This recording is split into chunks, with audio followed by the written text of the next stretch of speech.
Hello mga ka-Diyos, samahan niyo akong gumawa ngayon ng ng lunch. Meron po akong ginawa na, ayun uli, mac and cheese for lunch. Saka yung ginawa natin kanina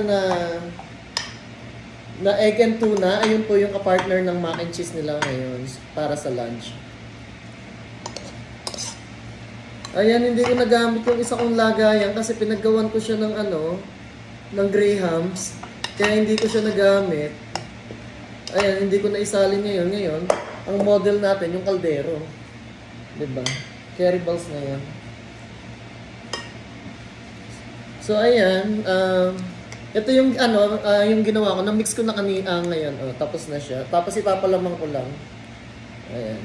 Ipalaman lang natin ng bonggang-bongga.